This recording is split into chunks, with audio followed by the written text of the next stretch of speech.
Vai continuar falando de Banco Master com o Matheus Teixeira, porque o Supremo Tribunal Federal, né, Matheus, prevê que em 2026 a pauta da Suprema Corte vai ser focada em 3 temas principais. Imagino que o Banco Master seja uma delas, ainda mais pelo desgaste do ministro José Dias Toffoli. Há uma pressão de bastidor, pelo menos no Congresso Nacional, para que ele desistisse da relatoria, mas ele tem dito que ficará à frente desse processo.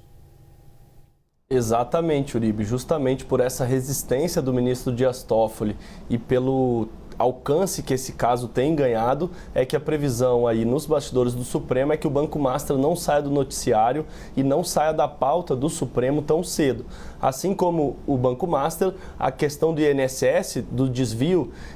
e fraudes no INSS também deve ganhar muito noticiário e ter muita atenção no Supremo neste ano, e as emendas parlamentares que estão aí sob relatoria do ministro Flávio Dino e do ministro Cássio Nunes Marques, os desvios das emendas também têm ganhado atenção, e a previsão nos bastidores é que esses 3 temas dominem a pauta do Supremo neste ano. A gente vê aí nos últimos 10 anos, 15 anos, a Lava Jato, primeiro o Mensalão, depois a Lava Jato, nos últimos anos a questão do ex-presidente Jair Bolsonaro, do golpe de Estado, e agora, nesse ano, a previsão justamente é que essa questão do golpe de Estado, do ex-presidente Jair Bolsonaro, perca força, uma vez que muitos dos casos já foram encerrados, e que esses 3 temas, portanto, ganhem muita predominância nas discussões do Supremo, desviando o que a gente já vê, como eu disse, do Mensalão, Lava Jato e Jair Bolsonaro, a função principal de uma Suprema Corte, que é justamente interpretar a Constituição e ter julgamentos mais subjetivos sobre como interpretar da maneira mais correta os direitos e garantias que estão na Carta Magna.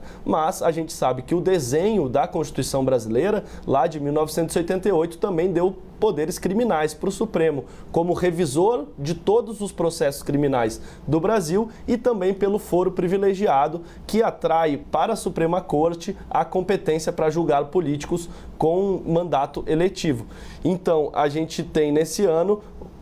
dos dois lados. Na questão do Banco Master, é uma revisão criminal que começou em primeira instância, o recurso chegou no Supremo e a Suprema Corte lidará com isso, mas também tem a questão do foro que o ministro Dias Toffoli, na própria decisão, afirmou que há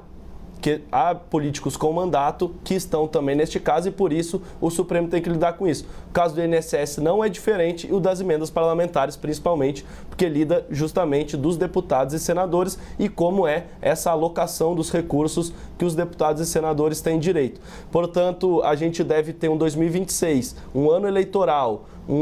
provavelmente uma eleição muito polarizada entre o presidente Lula e o senador Flávio Bolsonaro, o Supremo novamente tendo um papel de protagonismo, uma vez que essas 3 investigações podem atingir tanto aliados do presidente Jair Bolsonaro, do ex-presidente Jair Bolsonaro, quanto aliados do presidente Lula, e isso deve ser explorado amplamente no período eleitoral, enquanto o Supremo faz esses cálculos políticos, atua judicialmente, mas também, claro que tem esse cálculo político do impacto que as decisões têm no dia a dia da política brasileira.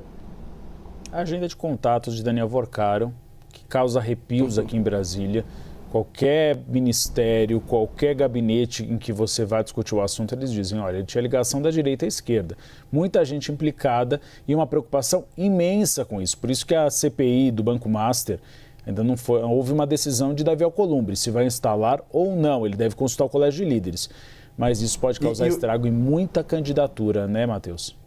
Exato, Uribe. Só para finalizar, eu acho que são essas similaridades desses 3 casos que o Supremo espera que predominem neste ano. Tanto o INSS quanto emendas parlamentares e Banco Master vão da esquerda à direita, do bolsonarismo ao petismo, e tem também o coração do centrão aí no meio. Portanto, não estamos falando só de um lado da política, só de um partido ou de uma agremiação partidária. Pelo contrário, a gente está falando da política brasileira como um todo, de alguma maneira podendo ser afetada diretamente, justamente nesse ano de eleição em que todo mundo está prometendo honestidade e continuar aí lidando bem com a coisa pública, mas o Supremo pode, em uma decisão ou outra, desconstruir um discurso nesse sentido, seja de um lado, seja do outro ou dos dois.